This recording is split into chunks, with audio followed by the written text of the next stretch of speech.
Saudações, indivíduas e indivíduos da inquietude. Aqui o silêncio fala, o inconsciente ganha voz, uma jornada interna no mundo externo. Eu sou o Johnny Amorim e este é Entre o Ser e o Mundo.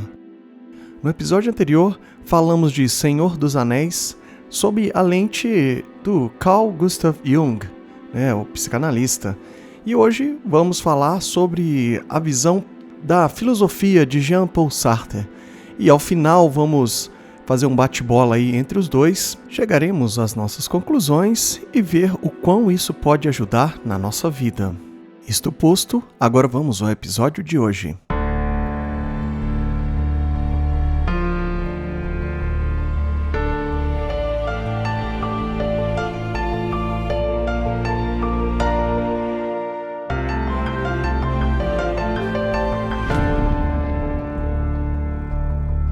Agora vamos abandonar um pouquinho os arquétipos para adentrar na filosofia existencialista de Jean-Paul Sartre, onde o centro da cena não é o inconsciente, mas a liberdade radical do ser humano. Sartre, além de filósofo, foi ativista político, escritor e dramaturgo. Sua filosofia é prática, engajada em um convite constante para a ação consciente.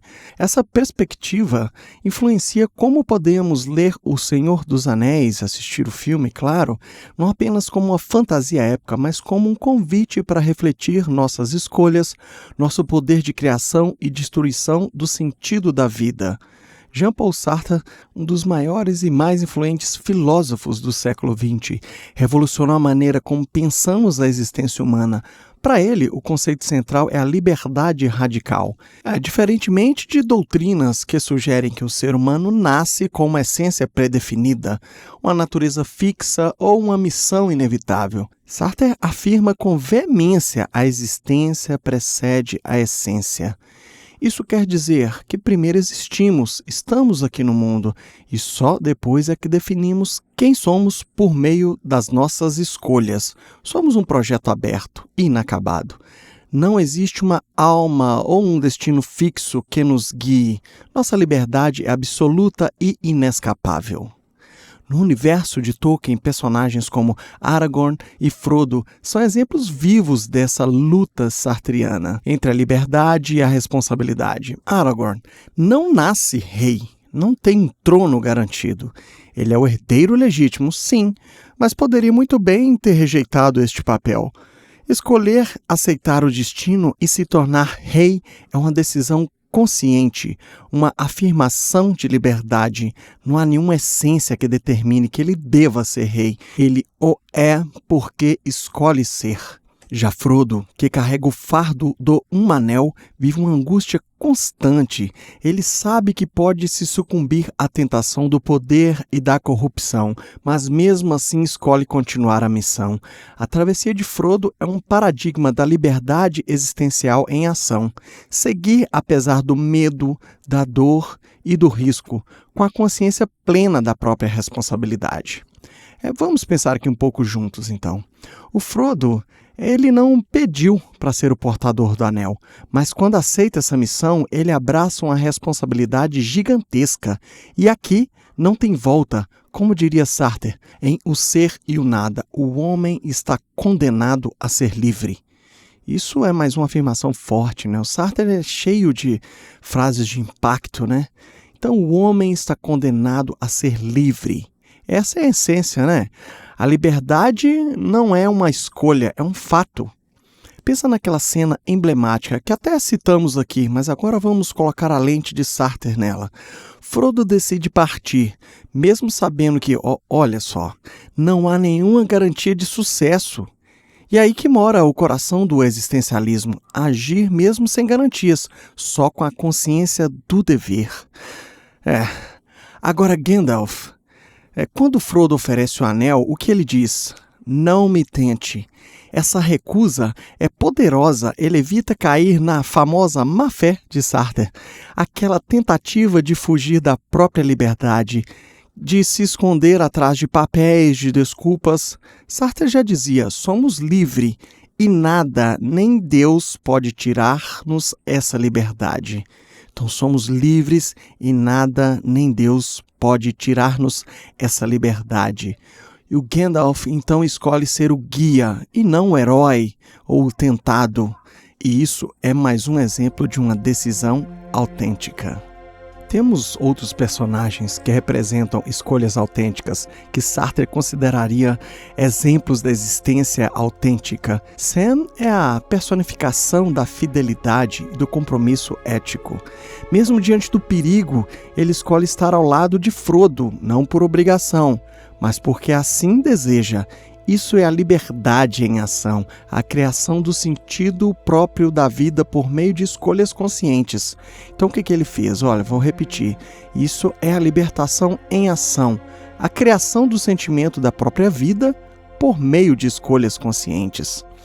Já Elwyn, a nossa querida élfica, desafia papéis sociais tradicionais impostos a ela, recusando-se a ser confinada à figura da mulher indefesa. Ao assumir a luta contra o mal, ela afirma sua liberdade e responsabilidade, transcendendo os limites que a sociedade impõe. Sua atitude encarna a superação dos papéis essenciais e fixos, valorizada pelo existencialismo. Vamos falar mais um pouco de Sam, este personagem incrível e amável, mas antes, mais um pouquinho aí sobre a filosofia do Sartre. Sartre ficou famoso pela frase: "O inferno são os outros". Mas será mesmo? Vamos abrir um parêntese aqui para explicar um pouco sobre isso. Quando ele falou disso, quando ele soltou essa clássica frase, ele não está falando daquele vizinho seu chato que escuta sertanejo no último volume às 7 da manhã, nem do parente inconveniente que fica perguntando: e os filhos? E a namoradinha? Não, não é nada disso, nada. O Sartre está indo mais fundo, muito mais fundo. Ele está falando sobre como o olhar do outro nos aprisiona. Pensa só, o outro nos vê, nos julga, nos classifica, e muitas vezes a gente se dobra a isso, se molda, se limita, vira uma caricatura do que o outro espera que a gente seja. Esse é o inferno. Não é simplesmente que as pessoas sejam ruins, mas que não dá para escapar delas. A nossa identidade, a nossa liberdade, a nossa essência, tudo isso está atravessando pela maneira como os outros nos percebem. E aí Sartre lança a provocação: será que você é quem você acredita ser? Ou é quem os outros acham que você é? Pense.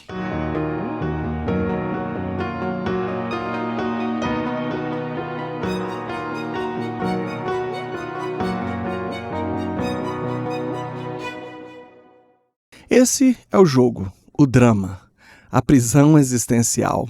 Mas veja, não é um convite para fugir e para se isolar, para virar um ermitão no meio do mato. Não, é só um aviso. O outro sempre vai ser o espelho meio deformado, um espelho que te mostra, mas também te aprisiona. Esse é o inferno sartriano. Não as pessoas, mas o poder de viver sem elas. Sam mostra isso, que o outro pode ser um suporte, um afeto, uma sustentação. Pensa naquela cena, quando ele diz: não posso carregá-lo, no caso, um anel, mas posso carregar você. Que potência! Eu confesso que eu chego a arrepiar aqui. É uma visão sartriana que amplia, sim, somos irremediavelmente livres, mas nossas escolhas podem e devem considerar o outro como uma presença solidária, não como um opressor.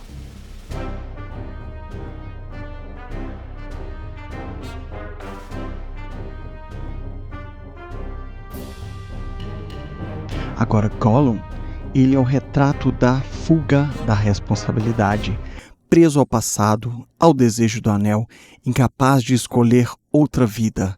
Sartre diria que Gollum vive em má fé, finge que não é livre, para permanecer na prisão do My Precious. Gollum é a negação do projeto existencial. Ele prefere ser um objeto do desejo do que assumir-se como um sujeito livre. Eu sei que você que conhece a trama do Lord of the Rings vai dizer que Sméagol não tinha mesmo escolha, ou agora, Gollum não tem escolha. Ele é a imagem abjeta da fuga da responsabilidade. É um ser dilacerado, consumido por aquilo que um dia poderia ter resistido, mas não resistiu. Preso ao passado, ao trauma e, sobretudo, ao desejo. Esse desejo, quanto mais se tenta saciar, mais corrói. O anel não possuía a força, não o sequestrou como uma vítima inocente. Não, vocês se lembram? Ele, aos poucos, foi se entregando, deixou-se corroer, abdicou, desistiu de ser sujeito e se dissolveu, até virar aquilo que o domina. Quando ele sussurra, "My precious", meu precioso, não é só o anel que ele chama, é a si mesmo. Aquele pequeno resto de humanidade, que ele já não consegue mais resgatar. Ele se esconde ali, como se pudesse escapar da angústia de ser livre, obrigando-se na ilusão confortável de ser só uma coisa, um objeto de desejo. Não um ser condenado à liberdade, como diria Sartre. Mas veja, esse é o ponto mais crucial. Para Sartre não existe, não pode existir imunidade à liberdade. Mesmo escolher não escolher. É paradoxalmente uma escolha. Então, Gollum não quer assumir este fardo. Ele prefere ser o joguete do anel, porque assim não precisa mais olhar para si, não precisa mais se responsabilizar, não precisa mais sofrer o peso da escolha. Mas essa fuga não o liberta, ela só o escraviza ainda mais. Ainda não esclarecemos a má-fé, mas na filosofia sartriana, a má-fé é a negação da própria liberdade, uma autonegação para fugir da responsabilidade. Temos mais um exemplo claro aqui, o Boromir, que cede à tentação do anel. Ele tenta se justificar com foi pela proteção do meu povo, mas na essência nós sabemos que ele se entrega à ilusão do poder, evitando o confronto com sua liberdade. E então a pergunta que não quer calar: quantas vezes nós também fazemos isso? Quantas vezes nos entregamos a algo ou alguém para não ter que assumir a dor de ser livres? Quantas vezes deixamos o medo, o desejo ou o passado decidirem por nós, enquanto fingimos que não havia outra saída? Pense.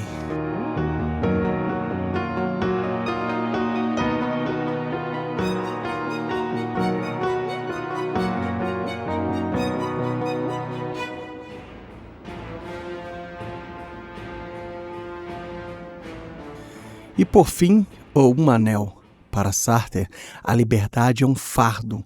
Não somos livres porque queremos, mas porque não temos outra opção. E o anel é justamente essa metáfora, um objeto que parece dar poder, mas, no fundo, prende, corrói quem o possui. Lembra daquela cena de Frodo na beira do abismo, incapaz de largar o anel? Isso é uma ilustração pungente da dificuldade que todos nós temos de assumir plenamente a nossa liberdade. E Sartre diria, mesmo falhando, Frodo escolheu, e essa escolha o define. E você, tem carregado o seu fardo, o anel, ou já teve a coragem de largá-lo? Pense.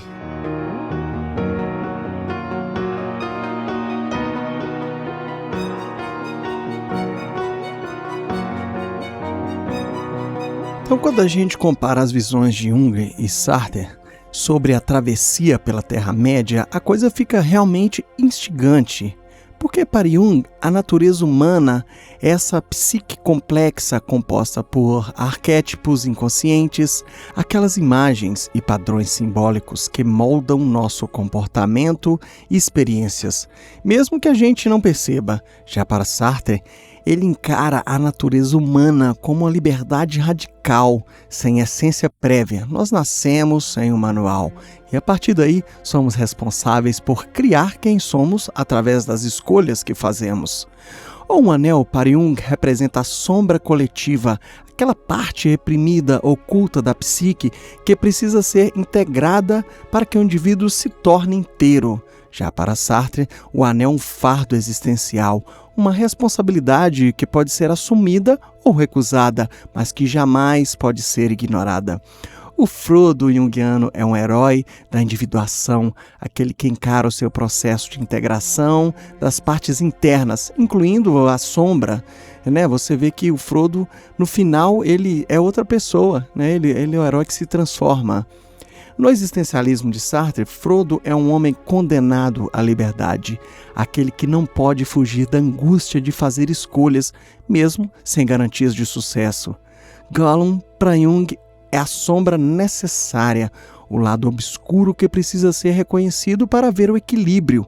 Já para Sartre, Gollum é a personificação da fuga da responsabilidade, vivendo em má fé ao negar sua liberdade e se aprisionar ao passado e ao desejo obsessivo pelo anel.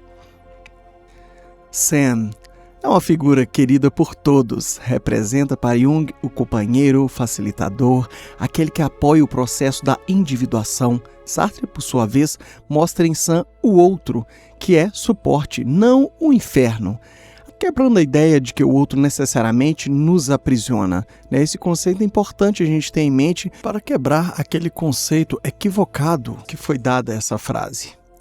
Já a Galadriel, com sua ambivalência, pode ser vista como Anima, a figura feminina interna que desperta conflitos e potencial de transformação. Para Jung, para Sartre, ela é outro que desperta a angústia da escolha, aquele olhar que nos lembra da responsabilidade diante da liberdade. E no fundo, tanto Jung quanto Sartre concordam, essa travessia pela Terra-média, essa jornada do herói é antes de tudo um percurso interno, uma necessidade de confrontar as partes fragmentadas de si mesmo para encontrar sentido e integridade. E hoje, quais são os nossos anéis? Eles não brilham como joias, mas têm um peso tão pesado quanto um anel de Tolkien. Sartre nos lembra que estamos condenados à liberdade, que essa liberdade é uma responsabilidade angustiante, que muitas vezes tentamos evitar. Essa fuga é o que ele chamou de má-fé. Agir como se não fôssemos livres, como se nossas escolhas fossem determinadas por forças externas. Por isso, o vício em tecnologia e redes sociais é uma forma moderna de má-fé. Criamos uma persona digital, uma máscara que nos ilude com a sensação de controle e poder, enquanto somos dominados por algoritmos invisíveis. Fingimos ser senhores do nosso mundo digital, mas na verdade somos prisioneiros dele. O consumismo se encaixa como um arquétipo junguiano, uma manifestação do desejo de preencher um vazio interior, mas que só aumenta nossa sombra, essa parte reprimida que negamos e que cresce na escuridão. Quanto mais consumimos, mais nos afastamos da verdadeira individuação, do processo de nos tornarmos inteiro. E as ideologias políticas extremas? Sartre advertia que, diante da angústia da liberdade, buscamos refúgios autoritários, abandonando a autonomia em troca de segurança e respostas absolutas. Jung complementaria dizendo que essas ideologias são expressões distorcidas de arquétipos coletivos, surgindo para preencher o vazio em tempos de crise. No fim das contas, esses anéis nos desafiam. Estamos dispostos a encarar a nossa sombra? A aceitar a angústia da liberdade e fazer escolhas que nos definem mesmo quando é difícil? Então, neste episódio, eu não farei aquele resumo de conceitos, pois eu acredito termos bons exemplos e eu tentei deixar claro. Mas, caso você não tenha pegado, pode ouvir novamente, assim vamos nos acostumando com os termos e o formato. Mas eu vou resumir aqui com os personagens. É o Frodo, herói e homem livre, individuação e angústia. Gollum, sombra ou fuga da responsabilidade. Sam, companheiro fiel, suporte emocional e ético. Galadriel, ânima e dilema da escolha. Ou um anel, sombra coletiva ou fardo existencial. Jung, A interpretação das partes psíquicas, Sartre, afirmação de liberdade. Tenho aqui algumas sugestões de leituras e filmes. É o livro O Medo e o Tremor, de Søren Kierkegaard. É sobre angústia e o salto da fé.